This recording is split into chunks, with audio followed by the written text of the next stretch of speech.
Bien, pues sí, hoy como fue la oferta por el WhatsApp y por las redes, hoy vamos a conversar de coaching de equipos.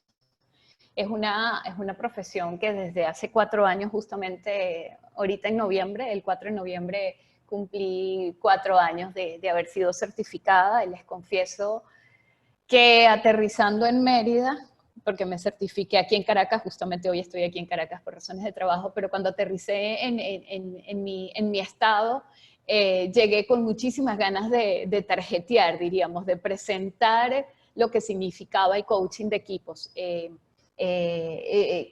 Empezó a formar parte de mi pasión y de ver las inmensas posibilidades que aquí existen, ¿no? En esta profesión de ser coach de equipos de trabajo.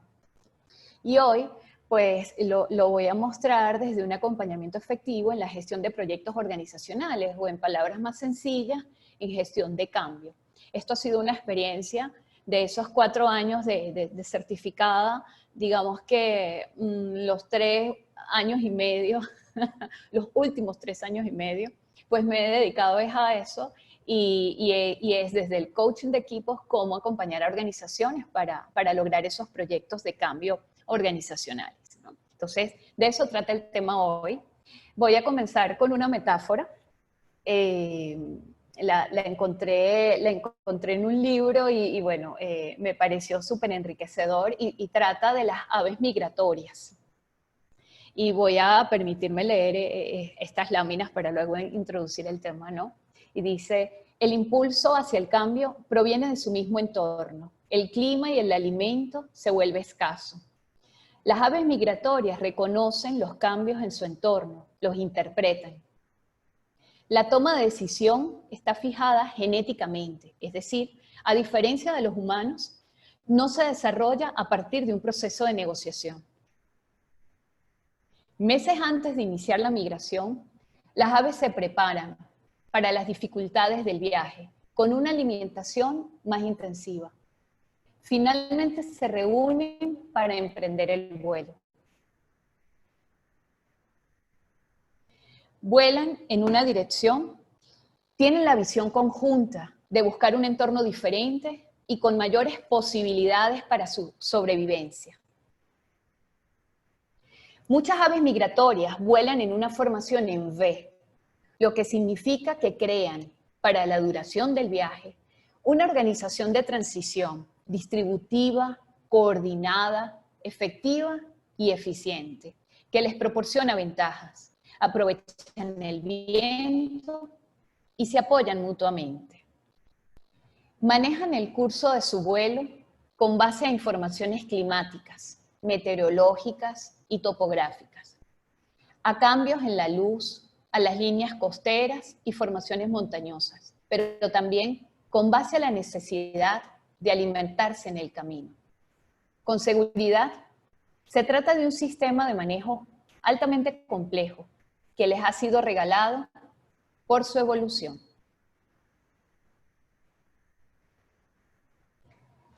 En Google, Change Management o gestión de cambio tiene alrededor de 5.870 millones de aciertos para noviembre del 2019. Y entonces es un tema que se ha convertido en obligado en las organizaciones. Y que lo ideal es dejar que sea obligado y que se convierta en un tema a tratar de manera consciente, voluntaria y deliberada. Hacer de los cambios organizacionales una posibilidad de un cambio planeado, de un cambio compartido, socializado por los que integran la organización. Y de eso es lo que vamos a hablar hoy. Hablar de ese viaje que hacen las organizaciones cuando deciden asumir procesos de cambio. Hoy día, a diferencia de épocas pasadas, el cambio organizacional está asignado por la era de la información. Digamos que es esta era de la información y la tecnología, el desarrollo, el avance tecnológico, la globalización, que arroja a las organizaciones a asumir cambios de manera más constante, con mayor incertidumbre, con mayor volatilidad. Y es a través de una gestión del conocimiento, de eso que saben los trabajadores de la organización, es a través de esa gestión de conocimiento, de convertir el conocimiento de los trabajadores, eso que tienen ellos en sus mentes, de convertirlo en explícito y compartirlo por toda la organización, sembrarlo, diseminarlo. Para uno de los fines que termina siendo un medio luego, para uno de los fines de la organización, que es innovar. Organizaciones que en la actualidad no están en una constante y permanente innovación interna y externa con su cliente interno y con su cliente externo, no logran capitalizar la ventaja competitiva. Y fíjense que los cambios hoy día tratan de personas, tratan de convertir ese activo intangible en un activo tangible, en un bien o un servicio a una sociedad, a una comunidad, a unos clientes. Entonces, este es el cambio que hoy estamos experimentando en las organizaciones y es el cambio del que venimos a conversar el día de hoy.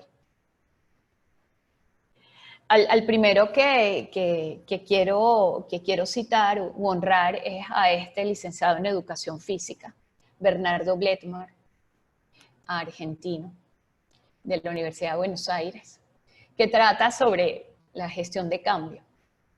Y lo traigo porque esas palabras que están allí subrayadas me hicieron muchísimo sentido cuando lo leí, ¿sí? Entonces, él habla que es un proceso deliberadamente diseñado. Eso es clave. Los procesos de gestión de cambio no se pueden dar, ni quienes dirigen las organizaciones pueden permitir que ellos ocurran por una acción invisible, porque, bueno, eso se va a dar, no se preocupen, sino que tiene que ser un proceso deliberado, porque no solo va a involucrar a las organizaciones, sino va a involucrar a su gente. Y cuando involucramos gente, involucramos emociones, involucramos visiones, involucramos sentido, finalidad de vida, propósito. Entonces, debe ser deliberado. Que mitigue los efectos no deseados, y eso me pareció clave además, porque me hace sentido con lo que vamos a ver más adelante de otro autor, de Ronald Heifetz, que dice que nadie devuelve un billete de lotería premiado, ¿sí? Entonces la gente no cambia por aquello que va a ganar. La gente no cambia por aquello que teme perder. Y temor, miedo, emociones, un ser humano complejo detrás de los procesos de cambio, ¿no? Entonces, es un proceso deliberadamente diseñado que mitigue los efectos no deseados de este mismo cambio y potencie las posibilidades de crear futuro. Porque no es entonces solo el hecho de cambiar por cambiar, sino de cambiar para crear un futuro en la organización, su gente y su contexto. Como lo decíamos, los requerimientos del cambio operan en la doble dimensión, tanto en lo personal como en lo organizacional. Y ahí empieza a ser ambiguo la gestión del cambio organizacional, o empieza a ser bidireccional, de doble entrada o de doble salida. Por un lado, me tengo que ocupar, si fuese el líder de ese cambio, me tengo que ocupar de la gente y de la organización. Si soy el coach de equipo, de ese equipo de proyectos de cambio, me tengo que acompañar a ese líder y a ese equipo para que ellos a su vez se ocupen de la gente y de lograr el cambio al mismo tiempo. Entonces, ahí empieza a ser desafiante. ¿Cómo ocuparme de una estructura organizacional, de aquello que llaman duro y que para quienes hemos dirigido personas le diríamos eso es lo más blando, el organigrama, la estructura, los procesos, la cultura, los procedimientos, y lo más duro de roer, diríamos, que es la gente, de ocuparnos de eso que consideran blando, pero que es lo más fuerte de sostener y que a su vez requiere que sea cuidado y protegido y que nos convirtamos en agentes de contención emocional en los procesos de cambio. Hay dos tipos de cambios organizacionales, según Bernardo, y los comparto. y lo han mostrado otros autores. Ambos ocurren por un quiebre, y estoy en un ámbito de coaching, y entonces, bueno, hablamos de quiebre. El primero es un cambio, es un proceso de afuera hacia adentro, que responde a una demanda de adaptación dentro del sistema. Es decir, hay una fuerza externa en el ambiente que me toca la puerta a la organización y nos dice, oye, hay que cambiar. Si no cambias, puede que desaparezcas. El mercado, el cliente, es el más poderoso para hacer que una organización cambie, para hacer que una organización se transforme o para hacer que una organización cierre sus puertas. Entonces, cuando toca la puerta del mercado afuera, nos dice, mira, tienen que adaptarse. Y eso es un cambio tipo número 1 de mejoría, agregación o reparación dentro del sistema. Los cambios de los que regularmente nos ocupamos los coaches de equipos, de equipos de proyecto, de equipos de proyectos de cambio, es el cambio número 2, el que llamamos transformación. Es un proceso de adentro hacia afuera, el cual puede venir por una fuerza externa, pero que finalmente la organización se da cuenta, así le hayan tocado la puerta, pero pregunta quién es, qué debo hacer con este cambio y cómo me voy a ocupar de él. Y cuando la organización y quienes la dirigen empiezan a hacerse estas preguntas, entonces se abre, se dispone, se para, se abre al cambio de una manera distinta a que toquen la puerta, entraron y ocurrió el cambio, ¿no? Entonces, es un proceso que nace o emerge de los sujetos organizacionales, de quienes la dirigen, de los actores, en pos de un futuro mejor. Los procesos de transformación implican estructuras profundas de los sistemas, implican cambios. En realidad es un cambio del sistema organizacional. Regularmente todo cambio que implica una transformación impacta en la cultura organizacional. De hecho, si no impacta en la cultura organizacional y es un proceso de transformación, hay algo que allí no se va a sostener. Es decir, que el cambio no se va a sostener. Cuando hablamos de cambios transformacionales a lo interno de una organización, si no impacta en su cultura, si no volteas en la medida en que se va dando el cambio, si no volteas atrás y miras y te preguntas qué es lo que está cambiando en la cultura de esta empresa, de esta organización, el cambio no se va a sostener porque son cambios organizacionales y transformacionales, son cambios de la forma de estar en la organización y de estar la organización en ese mercado. Citamos a otro autor, él es Zimmerman, Gestión de Cambio Organizacional, y lo citamos porque producto de las reflexiones a esa lectura surgen una serie de preguntas que entonces en ICF pues, llamamos preguntas poderosas. Son preguntas que no se responden con un sí o con un no. Son preguntas que incluso puedes que no tengas respuesta en este momento. Me ha ocurrido en algunas ocasiones con cualquier ejecutivo que hacemos alguna pregunta y de repente se para y me dice, no te tengo, y tartamudean. Respuesta a esa pregunta, de verdad no lo sé, hablamos luego. Y quizás hasta ahí llega la sesión, ¿no? Entonces... Carely. Sí, dime. Perdón, a la hora. Para que no quede fuera de contexto. Te pregunta, ¿sí? Damián, si prefieres hablar de transformación organizacional o de evolución organizacional. Y en su caso, ¿por qué? Ok. Transformación y evolución. Bueno, a ver, Damián, yo no me había hecho esa pregunta. ¿Transformación o evolución? Bien, a ver. Si producto de esa transformación, oye, ¿qué es lo que le apostamos, no? Pero todo proceso de gestión de cambio es planeado y no todos los planes se cumplen, ¿no? Acoto eso entre paréntesis, diría. Pero si el proceso de transformación implica, y cuando sucede, y solo lo voy a saber cuando suceda, o sea, cuando ya haya el cambio terminado, si ese proceso de transformación implica dejar a la organización en un nuevo puerto, y ese puerto es mejor, en un nuevo destino, y ese destino es mejor, que no solo sobrevivir, sino que encima me encuentro, o la organización se encuentra superada, crecida, empoderada, con una capacidad mayor para lo siguiente, para lo que viene, que no sabemos qué es lo que viene, es evolución, Damián. Para mí es así, sería evolución, en ese caso. ¿Bien? Vamos a ver el chat. Ok, bien. Ok. Gracias, Damián. Ok, entonces esas preguntas que no son de un sí, un no, no es de una respuesta básica. Y entonces empezamos a hacernos preguntas como, ¿qué está pasando en el mercado en el que se desarrolla la organización? Y mi mercado será tan amplio. Oye, hace años leíamos a cualquier autor del área estratégica y decía, el mercado es tan amplio como la empresa si lo desee. Y hoy día decimos, el mercado es tan amplio como el cliente así lo quiera, como ese buscador de internet, ese internauta lo desee.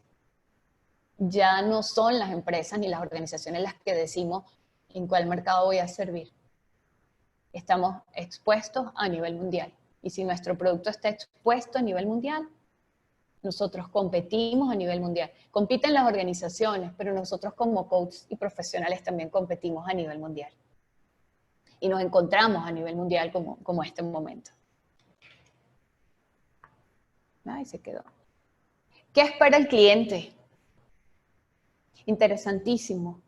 En reuniones de coaching de equipo, cuando estamos en esas reuniones de ejecutivos, ha sido bien interesante de repente dejar una silla vacía y preguntarle a todos los ejecutivos qué estaría diciendo nuestro cliente de nosotros en este momento. ¿Qué opina el cliente de nosotros? ¿Qué está pasando en nuestra organización?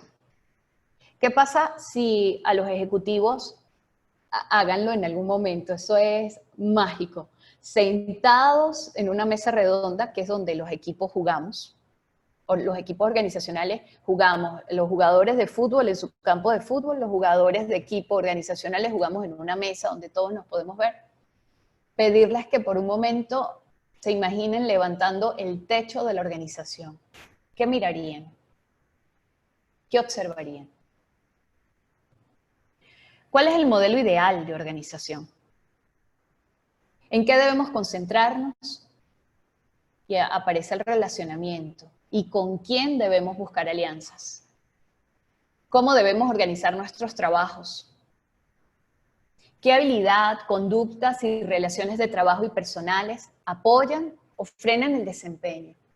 Fíjense que no estamos preguntando por quién apoya o frena el desempeño, sino cuáles son esas habilidades, conductas y relaciones de trabajo y personales que ocurren cuando levanto el techo de la organización y empiezo a observarnos a todos que apoyan o frenan el desempeño.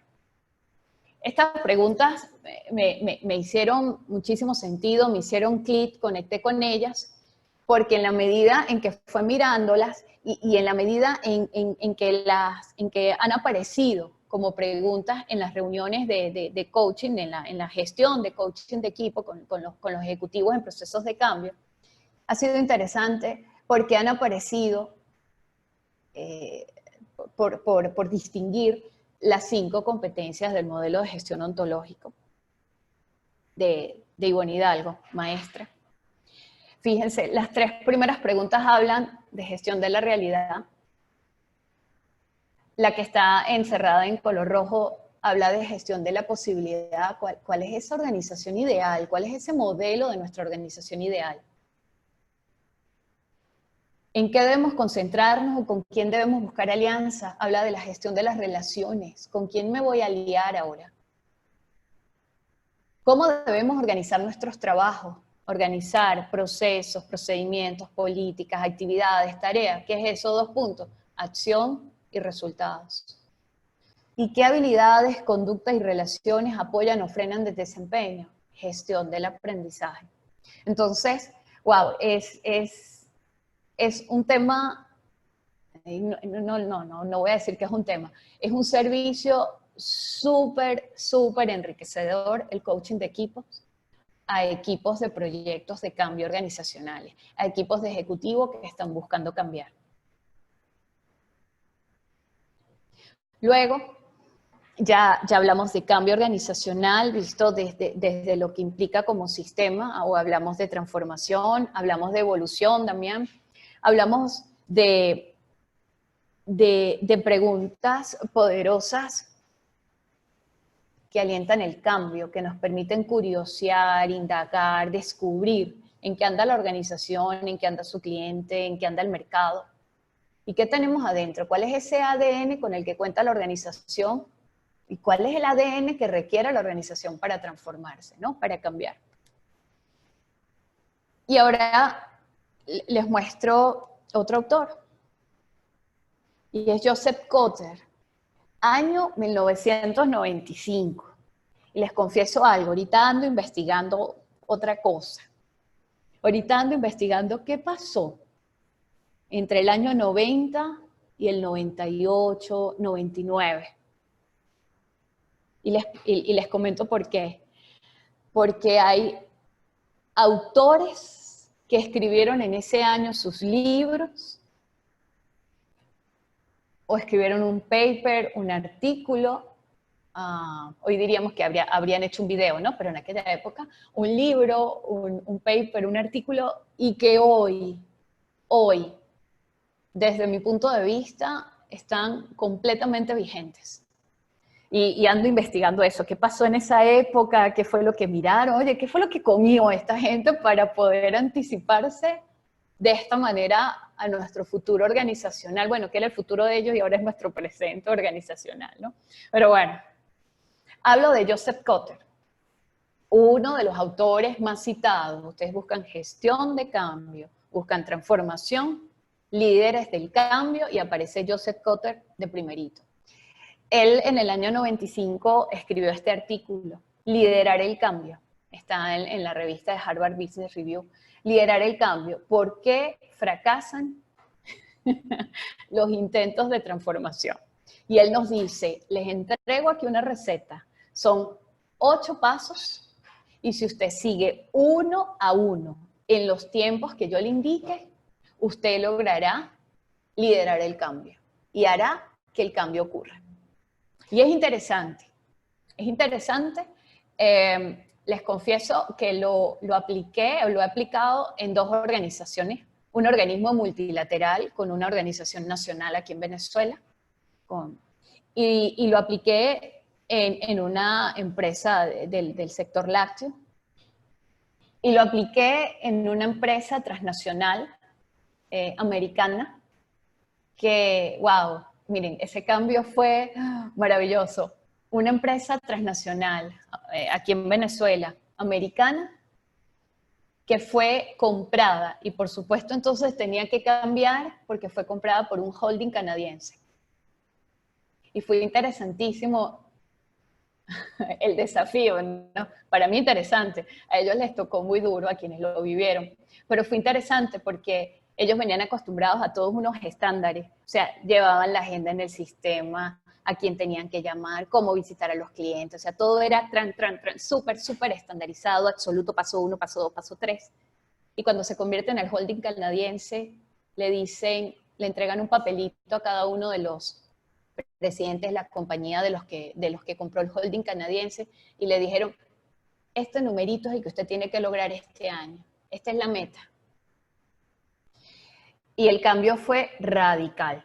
Es progresivo durante el tiempo que duró el cambio, pero es radical cuando dan la vuelta y voltean, porque de estar acostumbrados a puros estándares, paso 1, paso 2, el próximo mes a usted le toca lograr esto, tiene que hacer esto, todo súper ordenado, instruido, pasar a una organización en la que a inicio de año lo que hicieron fue entregarle un papel, y decirle, este es el número que usted tiene que lograr, en diciembre nos vemos, hasta luego. ¿Y cómo lo voy a hacer? Usted conoce su mercado. Y no, usted siéntase libertad para actuar. Y los sistemas, y este es el número que usted tiene que lograr. Entonces, fíjense ese cambio, o sea, se quedaron sin piso, sin estructura, para pasar a montarse su propia estructura, ¿no? Entonces, utilicé esta metodología con algunas variantes y les voy a mostrar, ¿no? De estos 8 pasos para transformar su organización, la primera, como la muestra la figura, corra. Cree el sentido de urgencia. Crear el sentido de urgencia es el primer paso. Y me ato a él. Funciona. Y hay una gran pregunta allí, y gran para nosotros los coaches, poderosísima. Y es, ¿qué pasa si no cambiamos? ¿Qué va a suceder con la organización y con nosotros si no cambiamos?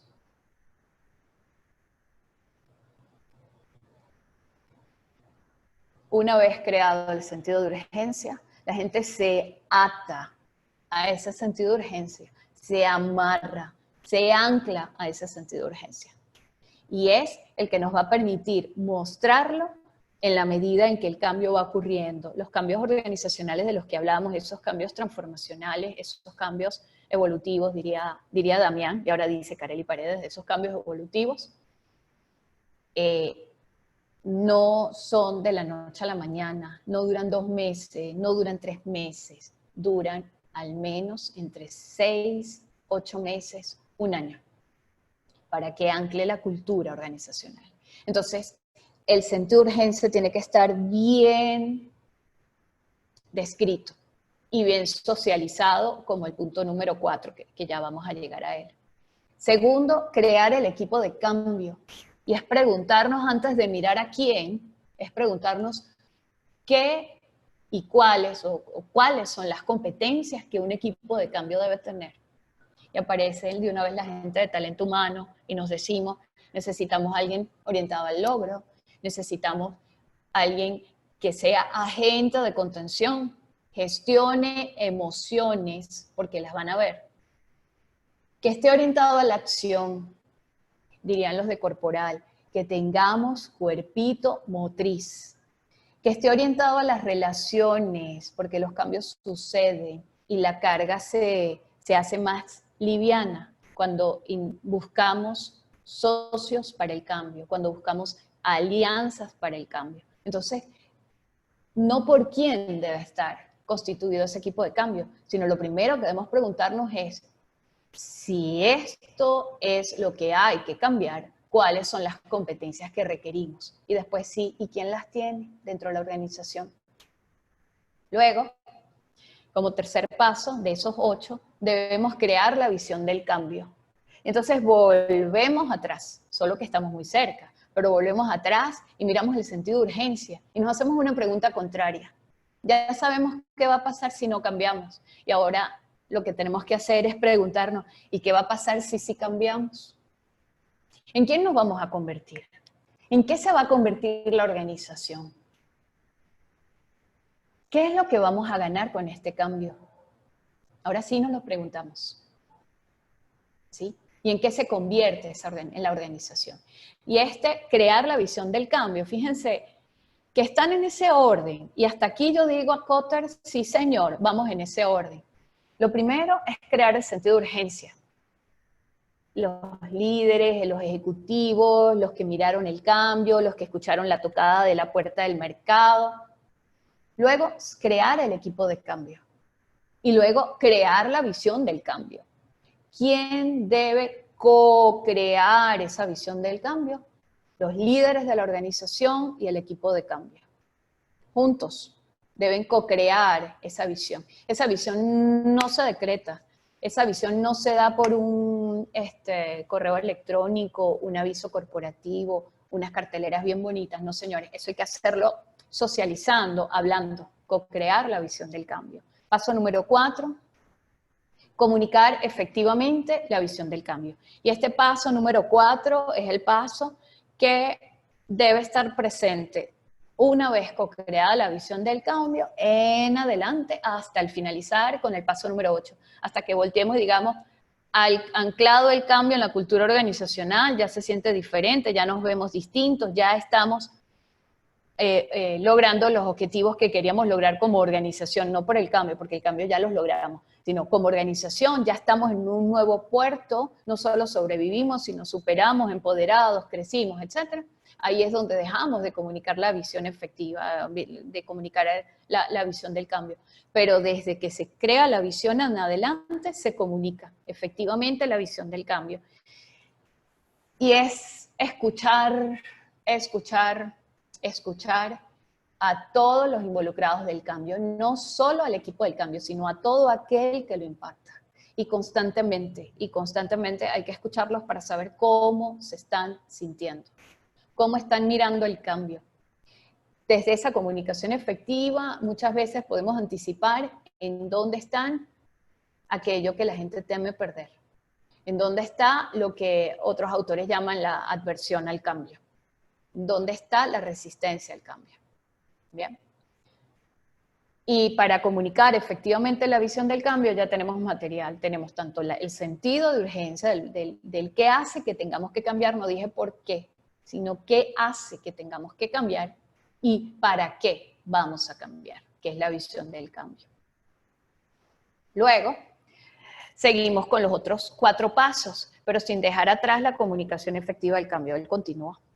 ¿Okay? Y teniendo como banderitas, crear el sentido de urgencia como un límite quizás de esa frontera y como todo el cielo la visión del cambio, o sea, los tengo allí constantemente pendientes. Debo ocuparme como líder del cambio de todos los que impacta el cambio, pero al mismo tiempo ese equipo que lidera el cambio, porque es un equipo, nunca puede ser una sola persona, deben ocuparse de ese equipo también. Ellos mutuamente tienen que ser agentes de contención. Okay. El paso número 5, empoderar a los involucrados. Y entonces aquí pasamos por temas tan básicos muchas veces como entrenamiento en un puesto de trabajo, pero tan complejos y tan difíciles como procesos de desarrollo y de capacitación del talento humano, que implican aprendizaje transformacional. Y que más adelante, lo voy a nombrar de una vez, que implican en algunas ocasiones desafíos técnicos y vía entrenamiento los resolvemos, o que implican desafíos adaptativos que los resolvemos vía ejercicio de ese liderazgo adaptativo y vía aprendizaje transformacional. El paso número 6, este paso que está aquí, celebrar victorias tempranas. Eso nos da la sensación y olfateamos y decimos, oye, vamos por buen camino. Las cosas nos están surgiendo bien.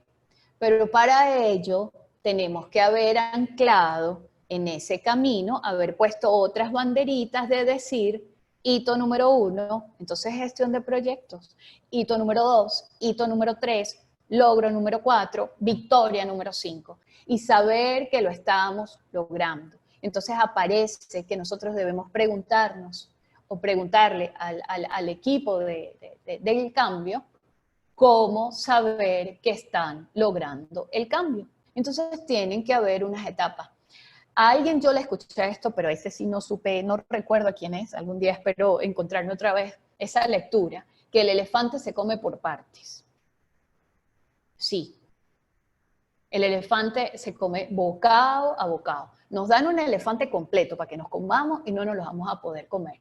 Entonces, celebrar victorias tempranas está referido a comerse pedazo a pedazo, bocado a bocado, el proceso de cambio, como si fuera un gran elefante. Y en eso consiste celebrar victorias tempranas. Ese celebrar victorias tempranas es darles espaldarazo y decir, vamos bien, vamos adelante. Pero también, en algunas ocasiones, que ya me lo han preguntado, ¿qué pasa si no hay victorias tempranas? Entonces usted tiene que retroceder y preguntarse qué pasó con el sentido de urgencia, en dónde se perdió el equipo del cambio, fue que la visión no fue bien compartida, bien socializada. ¿Será que esos hitos los anticipamos demasiado? ¿En dónde estamos?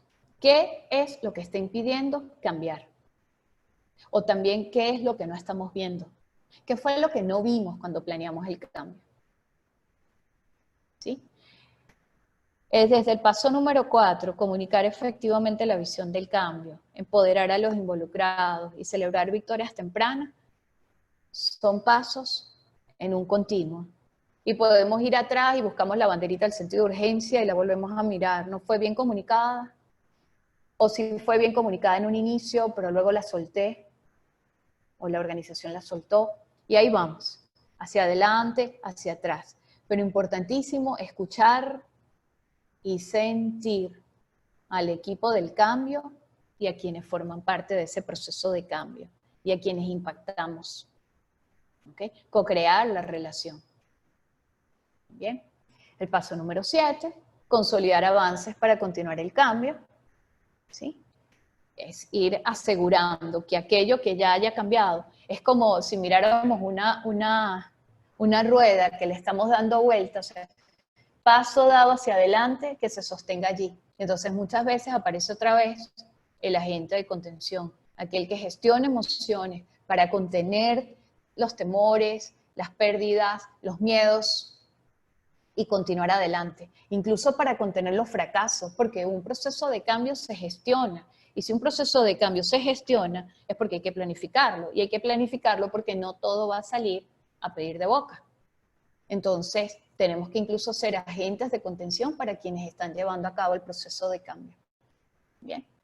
Y el octavo paso de este proceso de Joseph Kotter es anclar los nuevos cambios en la cultura organizacional. Y era lo que decíamos, ¿cuándo termina el proceso de cambio transformacional o de evolución? Cuando la cultura de la organización cambió, cuando hay parte de esa cultura organizacional que cambió. ¿Sí? Un coach de equipo acompaña a un equipo de cambio cuando se trata de cambios transformacionales, cambios número 2, cambios evolutivos, diría Ronald Heifetz, desafíos adaptativos. Bien. Mirna, no sé cómo vamos hasta ahora, si tienen alguna pregunta.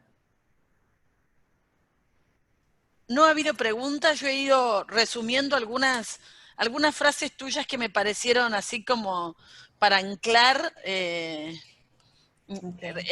cosas que has dicho y las he ido escribiendo para todos ahí en el chat. Si hay gente que tenga preguntas, invito a que escriban mientras seguimos escuchando a Carely. Gracias, Mirna. Gracias por tu acompañamiento. Hoy me siento acompañada. Gracias. Bien. Bueno, ¿qué hemos hablado? Hemos hablado de la gestión de cambio organizacional y hemos hablado de cómo Joseph Kotter, este autor, propone gestionar el cambio en una organización. ¿Sí? Carely, te quiero hacer una pregunta. ¿Cómo se trabajan las resistencias? ¿Qué pasa si en estos 8 pasos la dificultad aparece con la resistencia, no sé, a nivel gerencial o algún tipo de... ¿Cómo se trabajan las resistencias? Ok, bien, gracias, Mirna. ¿Cómo se trabajan? Se trabajan desde el ejercicio del liderazgo adaptativo, Mirna.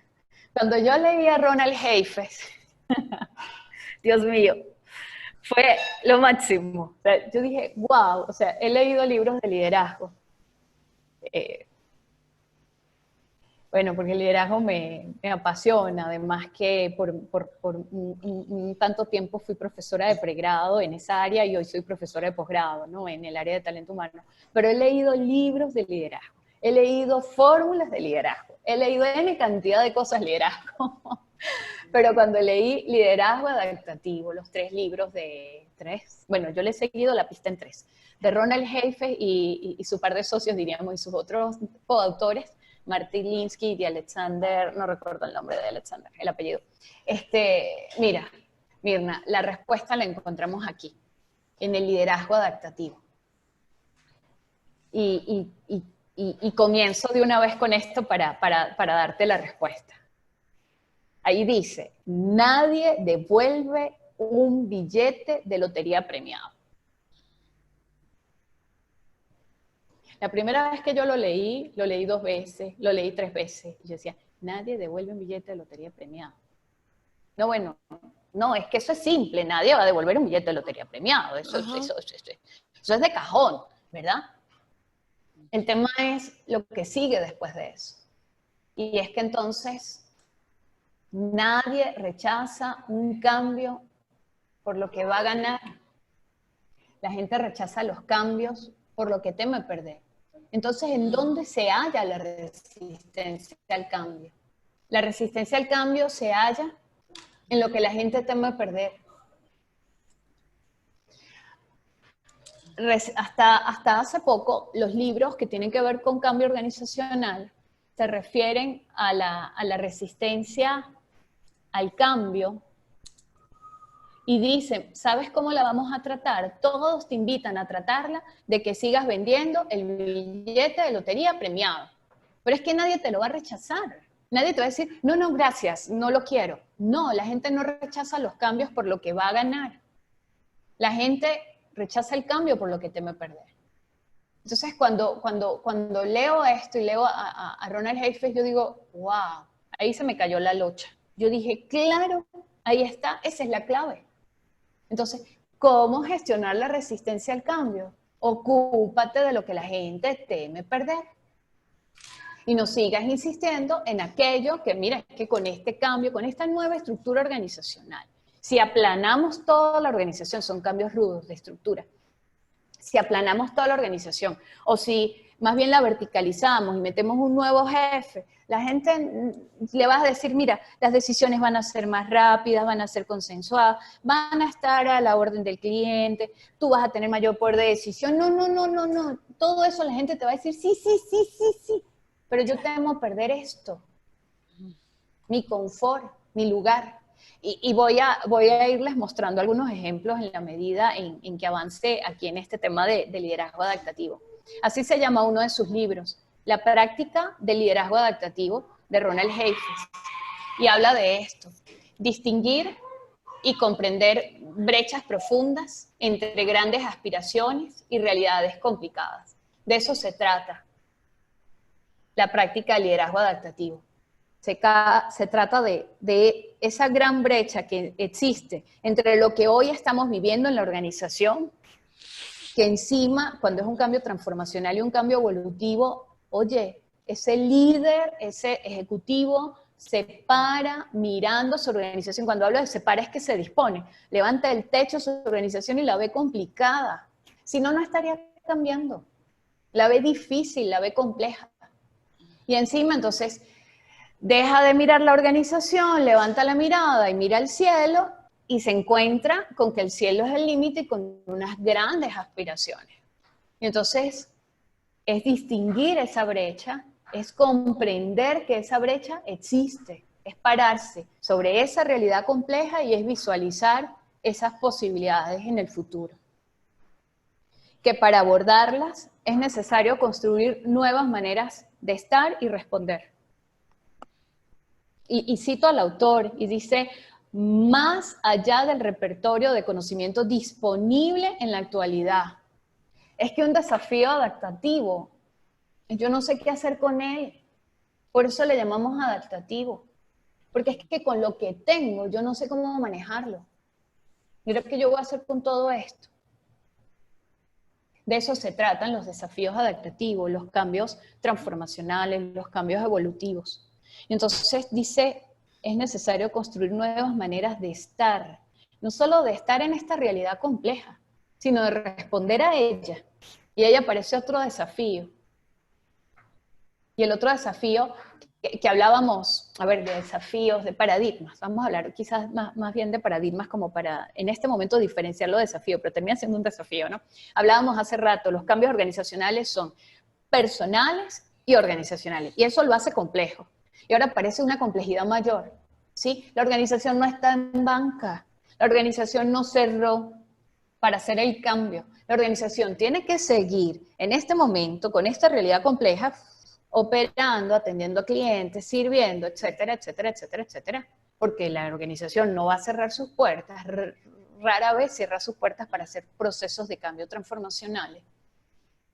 porque es que además necesita darle respuesta a ese mercado que sí está aquí, y nosotros estamos como en el pasado, nosotros estamos como en el presente, pero ellos se anticiparon y se vinieron del futuro para acá, y tenemos que darle respuesta a ellos. Y al mismo tiempo de estar respondiendo hoy y mirando esta realidad compleja, entonces quien lidera los procesos de cambio y sus ejecutivos empiezan a decir, ay, cómo lo soñamos y cómo lo pensamos, y es estar como en dos cajas, pues manejando sincrónico y manejando automático al mismo tiempo. O sea, cómo estoy en el presente y cómo ambiciono futuro al mismo tiempo. Pero ya va, es que esa es la complejidad del ser humano. Nosotros estamos en el presente o recordando pasado o ambicionando futuro. Pero eso ocurre en las organizaciones. Lo único que lo hace diferente es que lideramos procesos, lideramos gente y servimos a clientes. Entonces, ahí empieza a ser el cambio más complejo. No solo es personal y organizacional, sino que tengo que mantenerme en esta realidad, sirviendo al mercado y al mismo tiempo cambiando. ¿Bien? Liderazgo adaptativo. Honro a los tres autores, allí están en el mismo orden, Ronald Heifetz, Alexander Grashow, I don't know, y Marty Linsky. Ese es uno de sus libros. Y entonces ellos resumen el liderazgo adaptativo como la práctica de movilizar a las personas para que afronten desafíos difíciles y prosperen. Ahí está el cambio evolutivo. Yo les decía, no, cuando no solamente sobrevives, cuando no solamente sobrevives, entonces, ¿qué sí pasa? Cuando prosperas, es decir, sobreviviste y encima prosperaste, llegaste a un buen puerto, a un buen destino. De eso se trata el liderazgo adaptativo. Entonces, fíjense, es la práctica de movilizar a las personas. Cambios que solo ocurren hoy día organizacionalmente si las personas actúan y cambian. Y para que la organización se transforme, sus seres organizacionales se tienen que transformar. Entonces es la práctica, a mí esta frase me ató, pues me ancló. Es la práctica de movilizar a las personas para que afronten desafíos difíciles, y encima prosperen. Eso es. ¿Bien?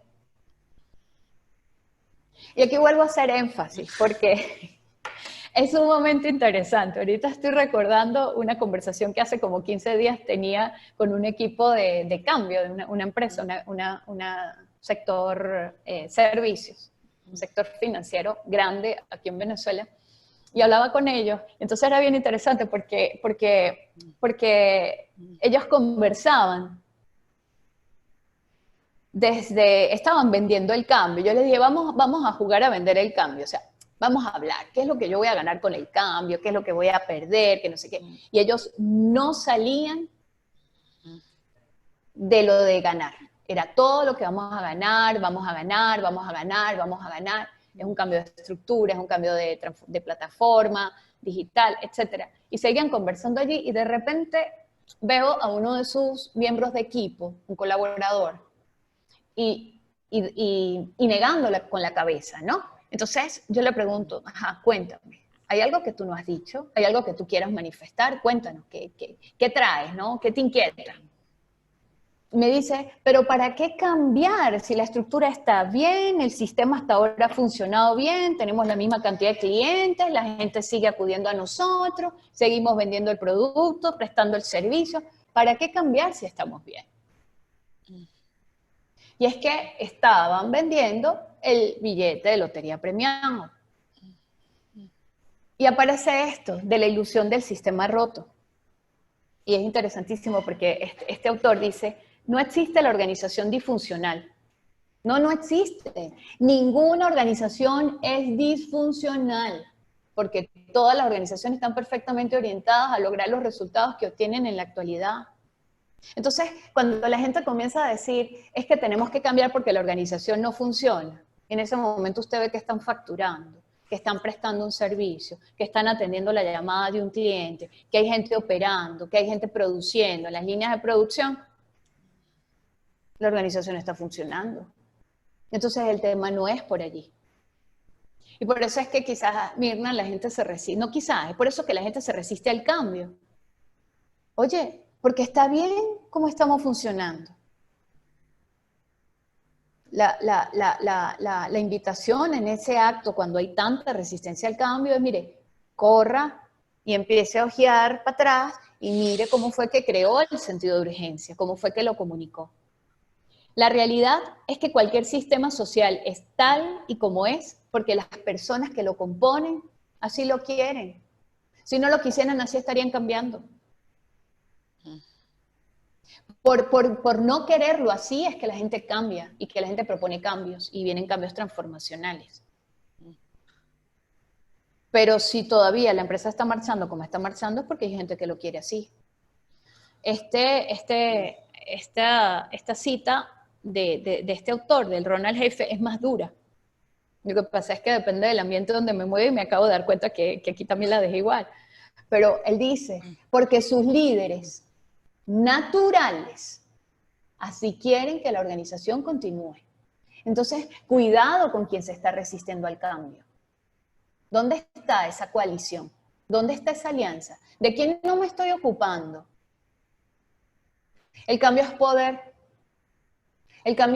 Para que el cambio ocurra se necesita poder político. La gente va a perder estatus, la gente va a perder comodidades, la gente va a perder poder político.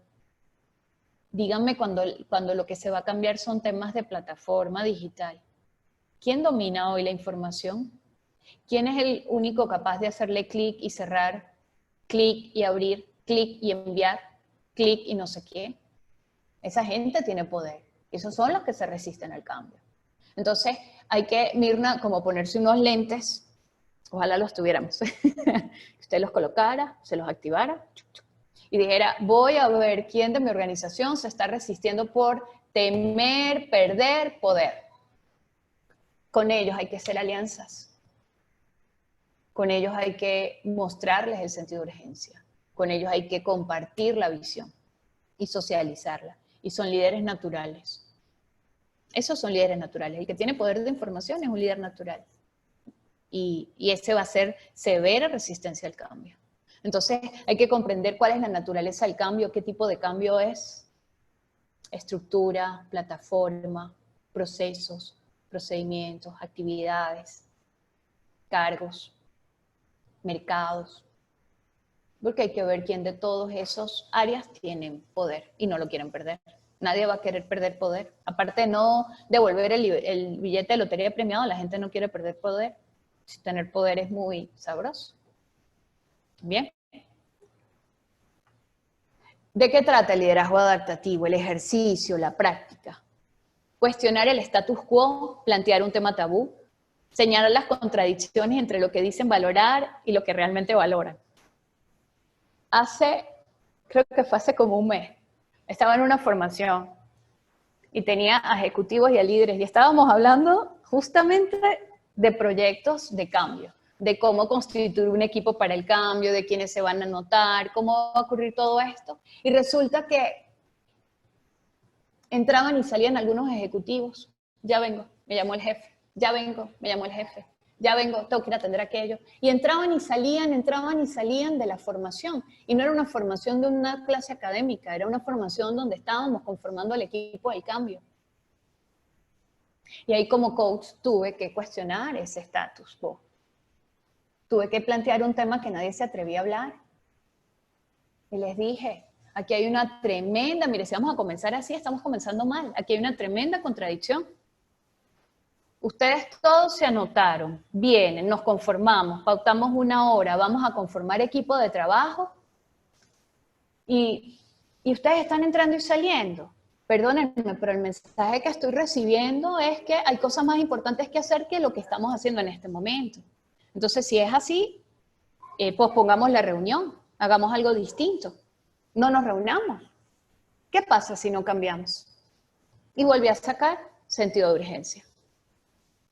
Otro, propiciar el descubrimiento, abandonar algunos hábitos enquistados, tolerar pérdidas y generar nueva capacidad para seguir prosperando. Cuando hablamos de algunos hábitos enquistados, estamos hablando a veces las organizaciones quieren cambiar y quieren cambiar sus estructuras, quieren conformar nuevos equipos o quieren conformar equipos de trabajo. Eso es un cambio radical en la cultura organizacional. y quieren conformar equipos de trabajo, y entonces su sistema de bonificación y recompensa sigue siendo individual. Eso es abandonar algunos de los hábitos enquistados. Lo adaptativo se encuentra en la pérdida que representa el cambio, lo habíamos hablado, la pérdida de una parte importante de la historia que se cuenta a sí mismo sobre quién es. Puedo citar otra reunión y solamente voy a mostrarles la frase. Mire, esa frase ustedes la van a escuchar en procesos de cambio. Yo estoy de acuerdo con todos estos cambios que ustedes están generando y me anoto a ellos, pero lo que sí yo no estoy dispuesta a que toquen, a que cambien, a que hagan es esto. Ese pero invalida de una vez el cambio. Ahí hay una resistencia al cambio. O hay otra cosa que es bien interesante y a veces lo confundimos con resistencia. Y es que todo desafío adaptativo implica traer del pasado lo mejor de la historia para continuar avanzando hacia el futuro. Todo desafío adaptativo implica honrar la historia, honrar pasado y traer de ese pasado lo mejor.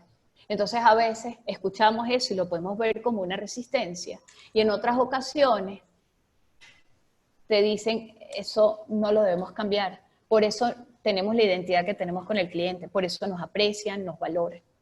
Entonces hay que ver si es una resistencia al cambio o es aquello que del pasado se valora, se aprecia, y no solo lo valoran los integrantes de la organización, sino lo valora el cliente, es por lo que nos identifica el cliente. Entonces eso no es una resistencia, eso hay que traerlo del pasado para el futuro, para seguir prosperando.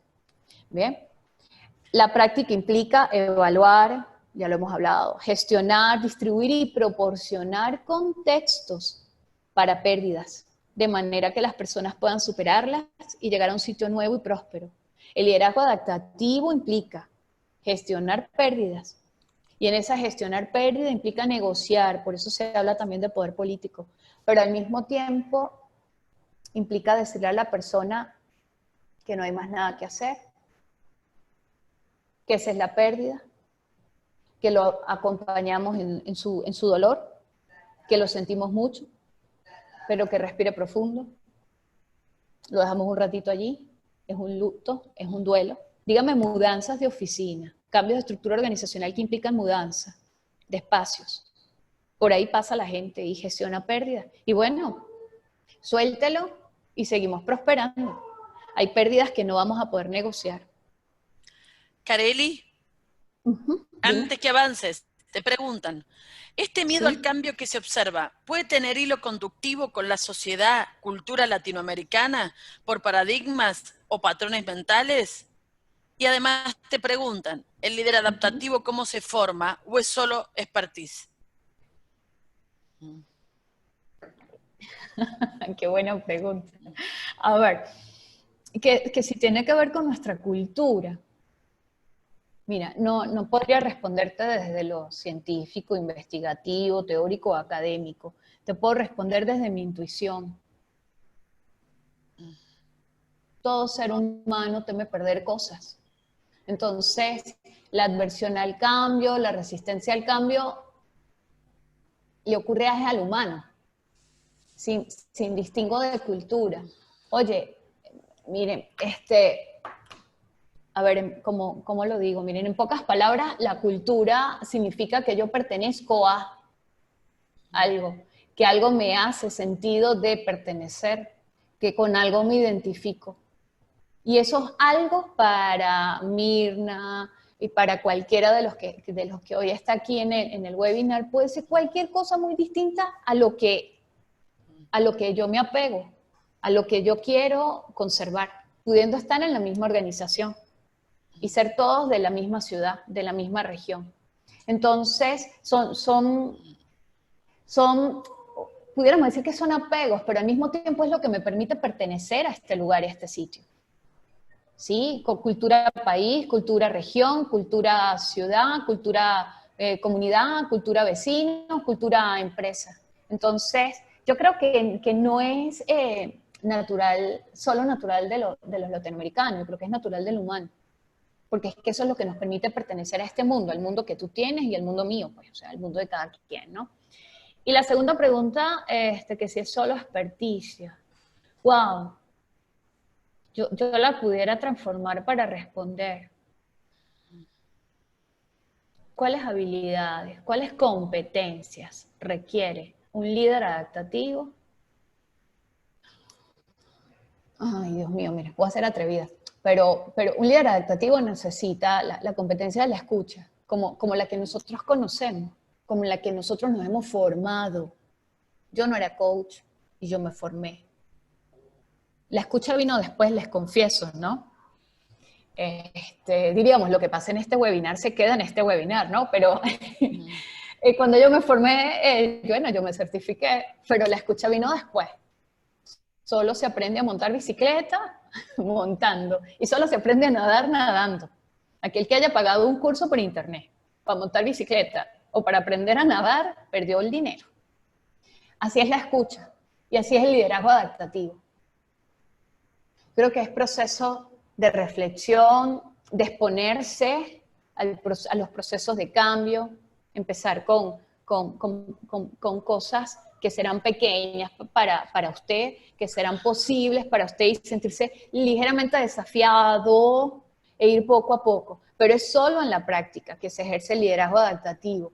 Están los 3 libros o más, no sé, no los podemos leer, señores, pero ser agente de contención emocional, usted tiene que vivirlo, para darse cuenta después que lo oí, que estuvo bien, que sí pudo acompañar, o que no supo acompañar y que usted mismo también se puso a llorar y que también sintió esa pérdida como suya, pues. Entonces, eso. Entonces, el liderazgo adaptativo sí es una práctica y hay que desarrollar la escucha entonces. Y hay que desarrollar ser agente de contención, que contiene como un envase, que contiene emociones en el otro. Gestión emocional, pero no la inteligencia emocional. Yo creo en la gestión de la emoción, porque ella aparece. Y tengo que vivirla y sentirla. Por el tiempo que sea capaz de vivirla y sentirla, y por el tiempo que dure para ser capaz de superarla. Y que ese liderazgo adaptativo, oye, tiene que pasar primero por mí, para después liderar adaptativamente, si vale la frase, a otros. Yo tengo que aprender a sentirme yo y darme cuenta cuáles son mis miedos, cuáles son mis temores, cómo es que yo visualizo el cambio, etc. ¿Bien? Ok. Hay preguntas aquí. ¿Qué hace que esta situación en la que usted decide estar valga la pena? ¿Qué es lo que hace que usted se mantenga? Y eso responde 2 puntos, visión compartida. Otra, ¿qué resultado espera para que este esfuerzo y el riesgo de este resultado y el riesgo de todo este accionar valga la pena? 2 puntos, visión compartida. Pero la gente la tiene que sentir, la tiene que vivir esa visión. Y eso solo ocurre si los líderes y el equipo del cambio, el equipo líder del cambio, miren, todos los días llega a la organización, abre la Santa María o abre las puertas, prende la luz y empieza a socializar la visión compartida y el sentido de urgencia, los avances, las victorias tempranas, y va llevando un registro de sus hitos, de lo logrado, y todo el día lo va comunicando. ¿Ok? Eso es como el ejercicio del liderazgo, o el ejercicio de la identidad, o el ejercicio de la confianza, todos los días. Es como si amaneciera en 0 la cuenta, y usted todos los días la vuelve a llenar. Y vuelve a amanecer en 0 y usted la vuelve a llenar durante todo el día, la vuelve a cultivar. ¿Qué objetivo le hará seguir allí aun cuando las cosas se pongan feas? Porque en los procesos de cambio transformacionales, mire, es muy bonito lo que hemos hablado, pero es duro y las cosas se ponen feas. Y entonces, ¿cuál es ese objetivo al que yo me ato? ¿Cuáles son las creencias, valores, actitudes y comportamientos necesarios para estar y progresar? ¿Cuáles son las competencias, las habilidades que debemos desarrollar en la organización para estar y progresar? ¿Ok? Bien, ¿qué llevamos? Llevamos gestión de cambio organizacional, llevamos los 8 pasos de la transformación organizacional y llevamos el liderazgo adaptativo o la práctica del liderazgo adaptativo. ¿Qué otra cosa es necesaria en este proceso de cambio que hemos nombrado? El equipo. La constitución del equipo del cambio. Bueno, es lo que hablábamos cuando promovíamos el webinar. Tiene que ver con cómo es que yo integro gestión de cambio organizacional, liderazgo adaptativo, los pasos para transformar una organización. Ya va, y todo esto ocurre con un equipo del cambio. Entonces, practicado también y aplicado, Peter Hawkins, honrándolo, Coaching y Liderazgo de Equipo, Argentina, Granica, año 2012. Él habla de las 5 disciplinas de práctica de un equipo exitoso. Vamos a pasarlo, ya me quedan como 15 minutos, Mirna. El horario es 9:30, son las 9:30, pero empezamos como 15 minutos tarde, así que te Así que nos quedan invito... como 15. Ajá. Así que te invito a que en todo caso diseñes o nos propongas cuánto tiempo más vamos a conversar para que la gente se pueda acomodar y en todo caso los que se tienen que retirar después podrán ver la video, Claro. en la videoteca o permanecer para que sigamos haciendo este intercambio.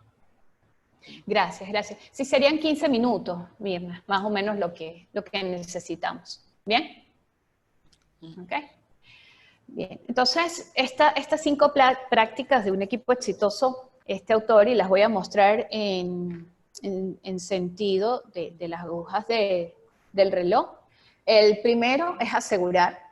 Al equipo del cambio hay que entregarle un encargo. La organización, el líder de la organización le entrega un encargo. Y ese encargo consiste, en palabras más, palabras menos, conducir la transformación organizacional y dejar a la organización en este nuevo puerto o en este nuevo destino llamado visión compartida, que ya se había co-creado.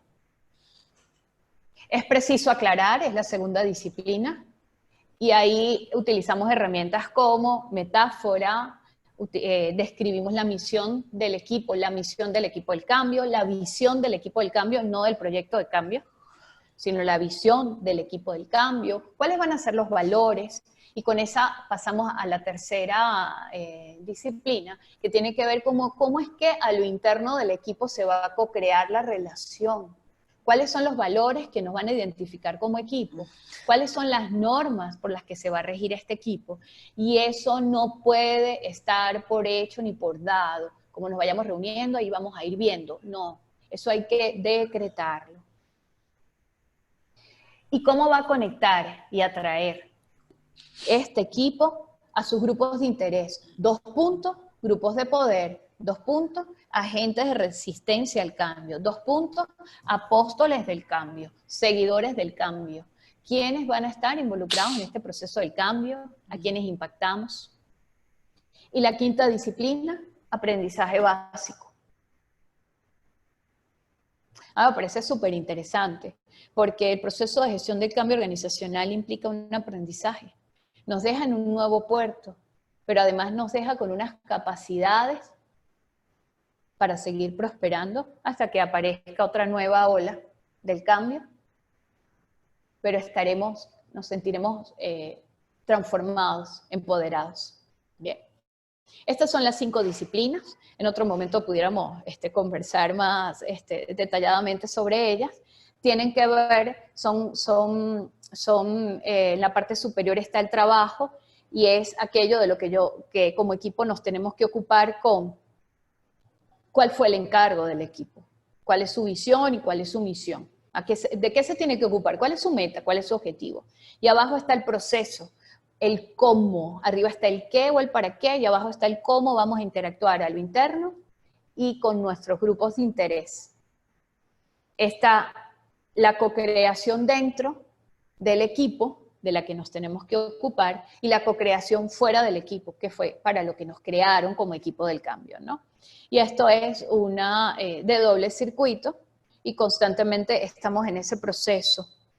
Es impresionante cuando hablamos con equipos que se van a conformar para hacer proyectos de cambio, que dan todo esto por hecho, y después vienen los lamentos, ¿sí? o he tenido la experiencia de utilizar esta metodología con lo que ya les he mostrado y las he ido integrando y los equipos de gestión de cambio se constituyen de una forma diferente y permanecen y logran su cometido, como lo puedan lograr, porque es incertidumbre, es volátil, estamos hablando de gente, de talento humano, la gente cambia, etcétera, pero logran el cometido. ¿Bien? Ok, ya llevamos gestión del cambio, liderazgo adaptativo, pasos para los procesos de cambio transformacional, la creación de un equipo tiene que ser voluntario, deliberado, consciente, planeado, y encima constantemente hay que estarse revisando como equipo. Entonces ahí aparece otro desafío, otro paradigma. El cambio es organizacional y es personal. La organización está en marcha y al mismo tiempo debo detenerme en algunos momentos y reflexionar de cómo estamos llevando este cambio, pero debo volver a entrar a marcha, pero debo volver a salir a reflexionar. Y al mismo tiempo, el líder del equipo de cambio junto con su equipo se tiene que ocupar de a quienes impacta con el proceso de cambio y a qué impacta. Y al mismo tiempo se tienen que ocupar de ellos mismos para saber cómo es que están impactados con todo el proceso de cambio. Entonces, por eso es que los cambios organizacionales son tan complejos. Además de que entonces del liderazgo adaptativo miro pasado, honro pasado, con cara al futuro, pero con los pies en el presente. Entonces, es muy complejo. ¿Bien? Ahora, el quinto paso, o la quinta, diríamos que metodología o distinción que les quiero mostrar es Patrick Lencioni. Este autor es el autor de al menos 4 o 5 libros. ¡Wow! Uno más interesante que el otro, comienza siempre con historias, con metáforas, y el que les voy a mostrar hoy es del año 2012, las 5 disfunciones de un equipo. Es un modelo para crear equipos cohesionados y eficaces. Entonces, ya mostramos cómo co-crear un equipo, pero es que en el proceso de la co-creación y de interactuar al equipo le pasan cosas. Y esas cosas que le pasan, se las muestro aquí, fíjense. La primera es ausencia de confianza. Y este autor, Patrick Lencioni, lo muestra en una pirámide y va de abajo hacia arriba y así mismo van ocurriendo las disfunciones o van ocurriendo las funciones o ocurren las cosas que hacen que el equipo funcione bien, ¿no? Entonces, la primera es ausencia de confianza y es invulnerabilidad. Y es cuando en los equipos no me atrevo a decir las cosas. Es cuando en los equipos me protejo de mi gente, de quienes conforman conmigo el equipo. Es cuando no hay visión compartida. ¿Por qué? Porque además aquí la ausencia de confianza no se trata de que la gente tenga buena intención o que tenga malas intenciones.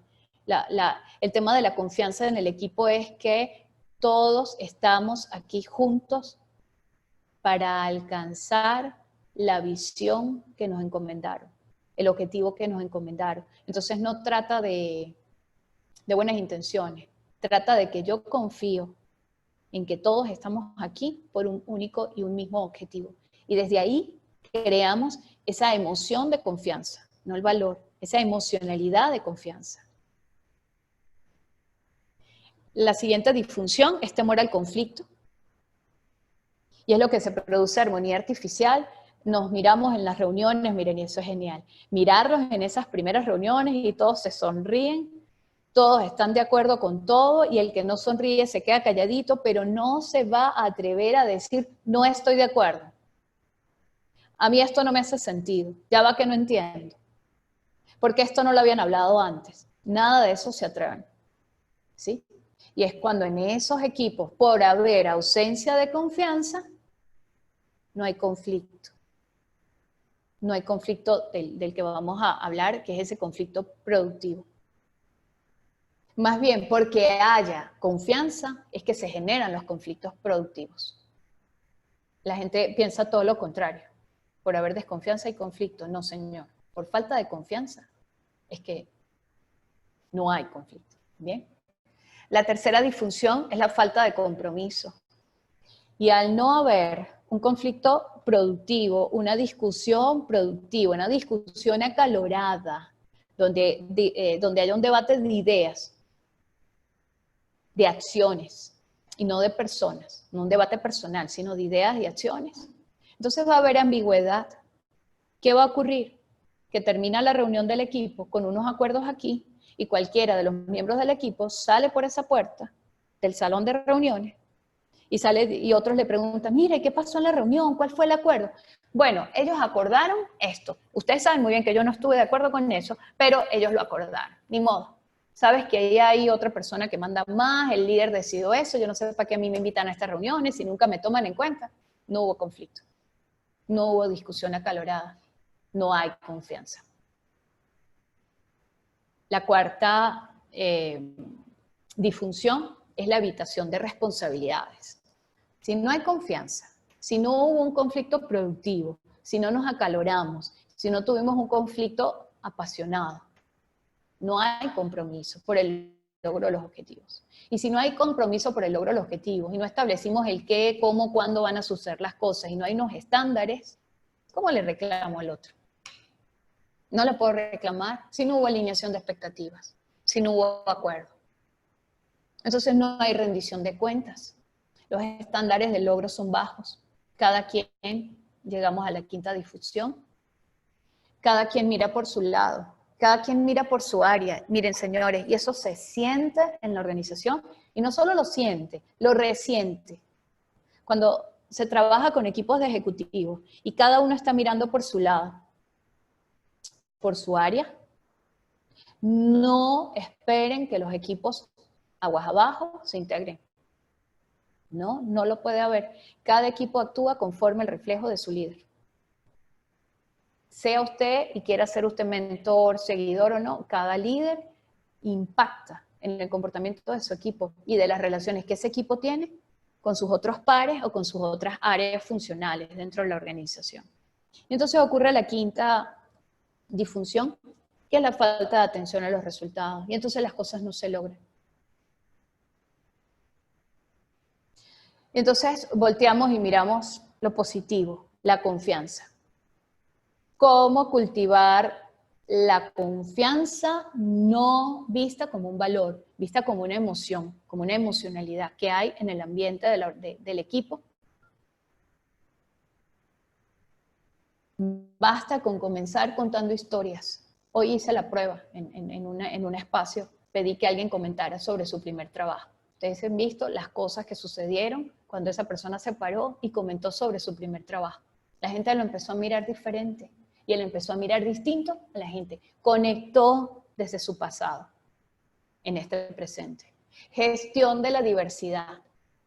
Mientras más diverso sea el equipo, más requiere usted gestionar la diversidad. Y desde esa aceptación aparece la confianza. La aceptación del conflicto productivo, ya me adelantaba un poco a él, de ese conflicto productivo, es reconocer que es necesario que pasen por el conflicto, es promoverlo. Cuando el conflicto llega a esos niveles que uno dice, Dios, esto va a explotar, en ese momento usted puede intervenir y decir, recuerden que el conflicto es necesario. No les va a decir, oye, vamos a calmarnos, esto se está tornando acalorado. No, no, no, porque lo que usted quiere es que el conflicto sea productivo y que la gente se apasione en ese debate de ideas y de esas acciones y de eso de qué vamos a lograr. Solo desde allí es que va a ocurrir el compromiso. Entonces hay que promover el conflicto y el líder tiene que tener mesura. Bueno, él tiene que exponerse al conflicto también y permitirse sentirse en conflicto. Si el conflicto productivo ocurre, si hay un clima de confianza, un ambiente de confianza, una emoción de confianza al interior del equipo, hay compromiso. Porque en un debate claro de ideas, apasionados, la gente acuerda. La gente respeta. La gente establece estándares de satisfacción, la gente establece oportunidades para el reclamo, la gente establece posibilidades para decir aceptado, logrado. ¿Sí? Impecabilidad en los acuerdos, círculo de la oferta y la petición, establecimiento de estándares, se llaman tiempos, y matriz de riesgo. ¿Qué puede pasar si esto no sucede? ¿Qué puede pasar si esto sucede? ¿Qué puede pasar si esto sucede? Con todo el proyecto de cambio, estamos hablando de proyectos. Debe haber responsabilidad compartida. Si usted trabajó compromiso, hay responsabilidad compartida. Entonces, publica metas, publica estándares, tiene reuniones de avance con el equipo y hay recompensas por los logros del equipo. Y hay posibilidades de reclamar en la mesa redonda, en lo que sería el campo de fútbol, en nuestra mesa redonda, a todo el equipo. Y decir, o alguno de ellos, directamente, delante de todo el equipo, ¿qué pasó? Te comprometiste con esto y no lo lograste. ¿En dónde estamos? Y no llamarlo personalmente para saber qué fue lo que le pasó que no lo logró. Porque ahí usted, como líder de ese equipo o como coach de ese equipo, rompe el equipo. Entonces no está siendo congruente con lo que es la gestión de equipo. Y por último, si se cultivó la confianza, el conflicto productivo, el compromiso, la responsabilidad compartida, hay enfoque en los resultados. Se hace declaración de esos resultados de forma pública y hay recompensa en la organización basado en resultados. Bueno, Mirna, hemos presentado hoy todas estas, diríamos, metodologías o distinciones que estos autores proporcionan para hacer gestión de cambio organizacional desde el coaching de equipo, liderazgo adaptativo, equipo, procesos de transformación y cambio. Y bueno, de eso nos ocupamos. Sí, ha sido muy interesante y se me ocurre que como que cada tema daría para una conversación, ¿no es cierto? Muchísimo. Esto que vos has dicho de que has leído y has leído y has leído montones de libros acerca de la gestión del cambio, bueno, has podido seleccionar lo mejor o lo que más impacto te ha hecho o lo que mejores resultados sí. te ha permitido alcanzar, ¿verdad? Sí, de resultados, sobre todo de eso, de resultados que pueden ser comprobados. O sea, puedo contarles brevemente Industria Láctea en Mérida, mi ciudad querida, una empresa que tenía índices altos de productos defectuosos. Oye, no lo dije al inicio, porque no estaba con empresarios donde estábamos vendiendo coaching, pero señores, cuentan las historias de coaching de equipo, cuentan las experiencias de coaching de equipo que nosotros impactamos en los resultados organizacionales. Esa empresa tenía un alto índice de productos defectuosos y hay procesos productivos en la industria láctea que si el producto es defectuoso, lo pierde, señor. No es que lo va a meter en reproceso, no, ahí se pierde el producto y se perdió el producto. Y era alto el índice para ellos, era algo no tolerable. Con coaching de equipos se logró. ¿Cuándo se logró? Con estas 5 disfunciones, el enfoque en los resultados del área funcional llamada mantenimiento de equipos. No era aseguramiento de la calidad, no era compra de materia prima, no era compra de suministro, no era un tema de saboteo de talento humano, no, señores. Era que la gente que se ocupaba del proceso de mantenimiento de los equipos de producción no estaba orientado, no tenía la misma visión que tenían todos sus demás pares o iguales de la organización. No miraba el mismo proceso, no miraba la misma visión. Entonces, oye Mirna, hay historias verdaderas con números que cuentan que esto impacta. El coaching de ejecutivos, el coaching de equipos, el coaching organizacional, impacta en los resultados de la compañía, en los números, impacta. Entonces, bueno, perdona, pero tenía que decirlo. Muy bien, ¿no? Muy bien. Sí. Muchísimas gracias por todo lo que has traído, muchísimas gracias por compartirte, por tu tiempo, por quedarte unos ratitos más. Ahí estás ofreciendo contactarte, que te contactemos en las redes, así que bueno, a todos aquellos que así lo quieran, pueden seguir entonces a Carely en todas las redes sociales. Ahí está su mail para quien se quiera contactar. Y me queda hacerte un último pedido, que es, muchas veces la gente nos escribe pidiendo el PPT, así que si es posible y es copyleft, Sí. entonces nos lo mandas a Educación Continua, el mismo mail donde hemos Okay. estado en comunicación, y aquellos que quieran el material lo pueden pedir y se lo enviaremos. A todos, muchísimas gracias por habernos acompañado, por haber estado. Gracias al equipo de Educación Continua. No quiero robar más tiempo a la gente.